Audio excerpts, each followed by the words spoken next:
What's up, people? Strategist 14 back here with another one. Another video to probably rile up masses. Ruffle some jimmies, get some panties in a bunch, as it were.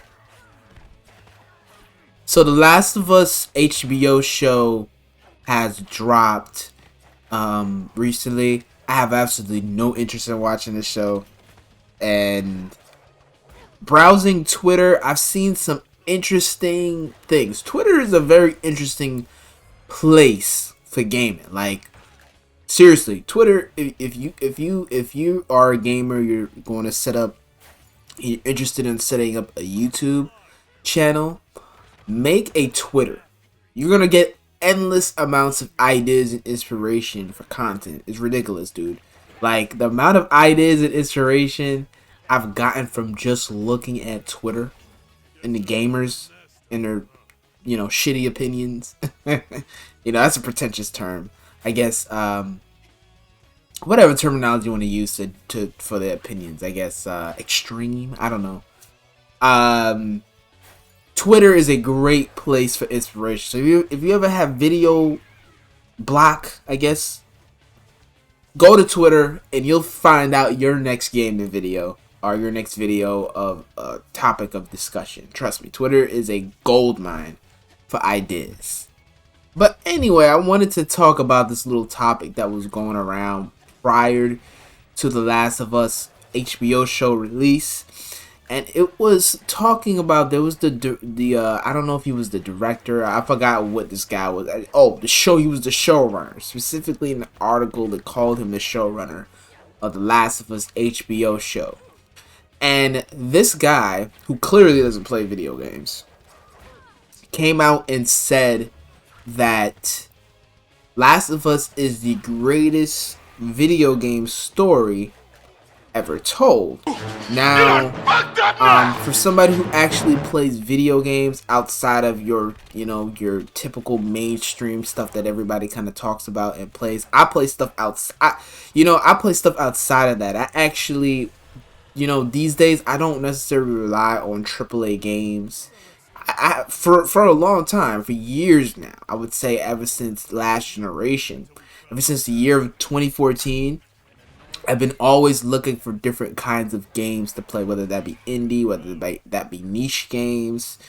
I was always looking for different kinds of games to play. And in my journey, I found so many fantastic games that I played over that, I guess, at this point now, 9-year span of time, which is crazy to think 2014 was 9 years ago. Holy shit, that is insane.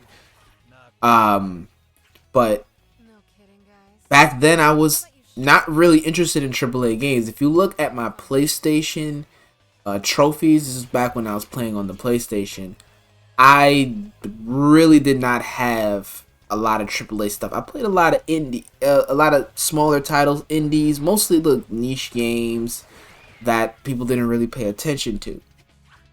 And some of the games I came across being a few games: Zero Escape, Virtue's Last Reward, the Danganronpa series, just to name those two series in particular, which, in terms of storytelling, those games blew me away way more on a higher level than Last of Us ever did for me. And I beat The Last of Us multiple times on the PS3, and only beat it once on the PS4.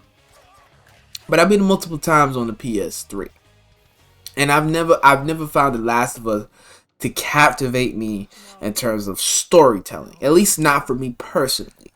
I've always found The Last of Us to kind of just be like your typical Hollywood movie, or I guess TV show. And they just took those techniques and put it in a game, and then for some strange reason, movies are always looked at as superior storytelling devices to video games, because video games started out more as arcade experiences before they really started to tell stories. But at the end of the day, really realistically, video games are not necessarily meant to tell stories. the course of like the last 20 years, there were video games that were specifically designed to tell you a story. And me personally, I think that Naughty Dog games do not really provide a strong narrative experience as far as storytelling. I think that they present themselves well. They look good at presenting cinematography, but the actual writing and the characters and the stories themselves, I don't really think those are as good as games that really lend themselves to storytelling as their gameplay initiative. You know what I'm saying? So just a few games I played that the stories really, I thought, really blew me away in comparison to The Last of Us, which I didn't think that was that good of a story. It was good to watch, like it was good, it was entertaining, but in terms of the actual guts of it, the substance, to me, The Last of Us story was really not all that good. So just a couple of examples, and I want you guys to check these games out if you're interested. Zero's Escape: Virtue's Last Reward is an excellent game. It's a visual novel by Spike Chunsoft and the guy who made iSomnium Files. Also, the 999 games. You can get both 999 and the Nonari games together. And these aren't just visual novels. They're also puzzle adventure games in a way. But the story that was in Zero Escape: Virtue's Last Reward, I always talk about that game because the story in that game was probably one of the best stories I've ever experienced in a game.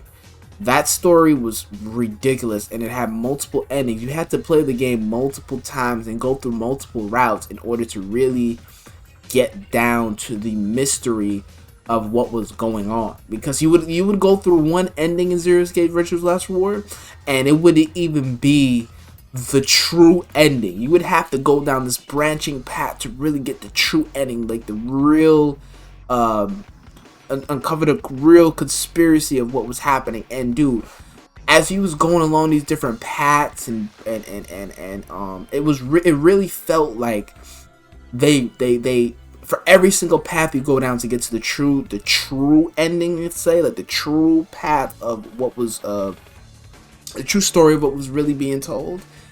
It really felt like they really went through all these different paths and outlined everything through these different pathways you can go in the story. It was crazy, man. I mean, that was one of the best story-driven games that I have played.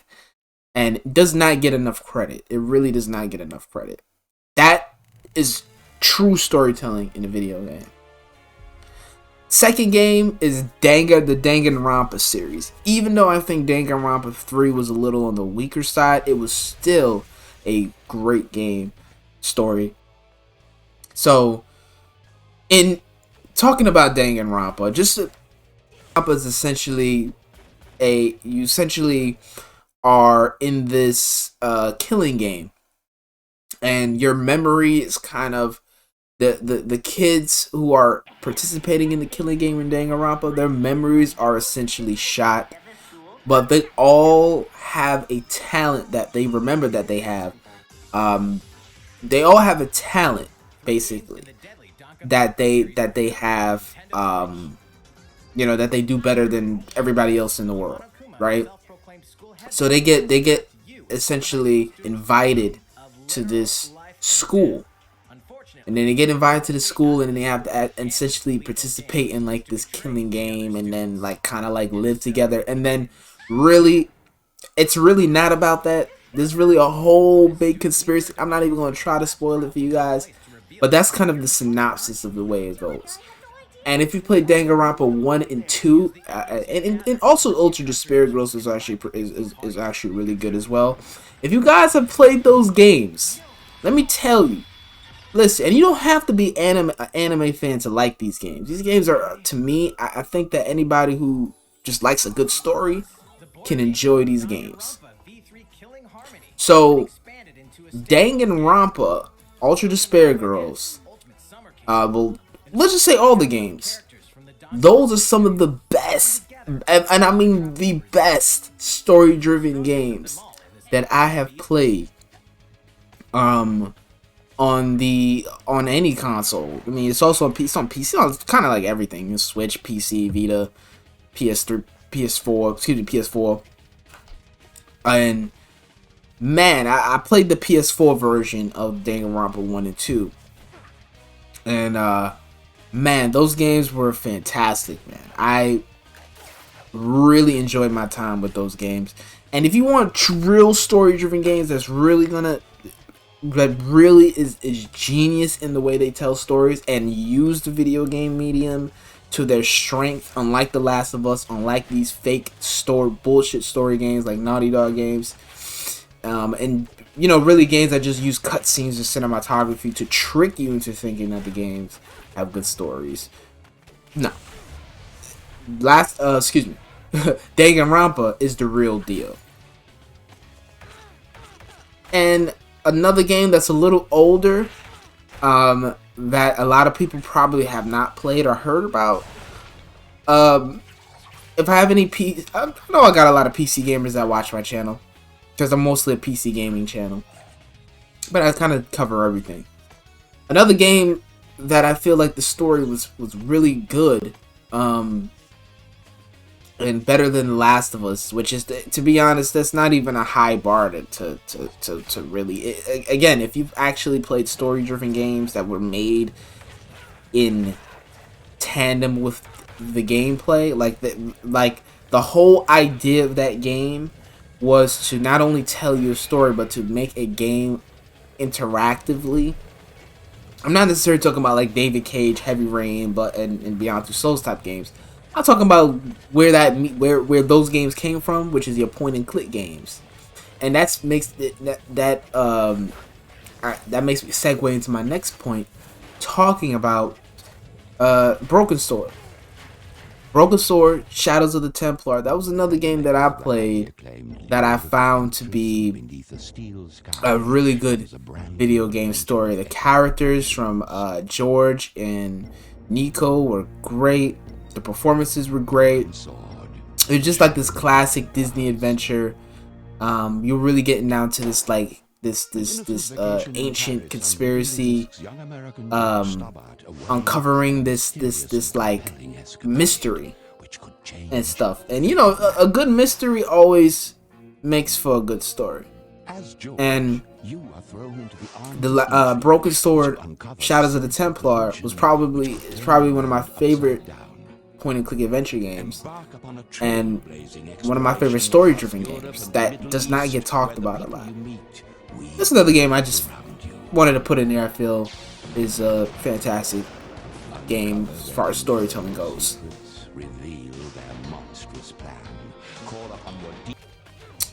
And then, I mean, just to put in a game that's kind of mean, I guess, Metal Gear Solid 2.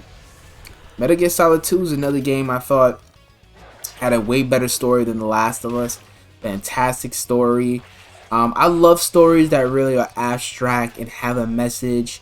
Not only are they mysterious when you start playing and all these twists and turns start to uncover, but just I like when I'm listening to a story unfold. I like when it has social commentary. And it kind of reflects. It's like giving us a reflection, or a making us understand our lives a little bit differently after we've seen it. You know, really gets you to question, really gets you to ponder and pontificate things. And Metal Gear Solid 2's story, especially a lot of its codex, really get you to question things. I feel like Metal Gear Solid kind of has always been like that. And although the stories are a little convoluted, they have a lot of really genius writing, and a lot of that kooky shit that they have in Metal Gear Solid series is a lot of genius writing and messages and morals in the story that is being told in those games. So Metal Gear Solid 2 was one of the stories I played through, you know, back in the day, that I felt was a real roller coaster ride. It is batshit insane, but it says it's saying a lot of things that really mean something. Especially even today, that a lot of the themes in Metal Gear Solid 2, even till this day, is still a thing. It's still relevant today.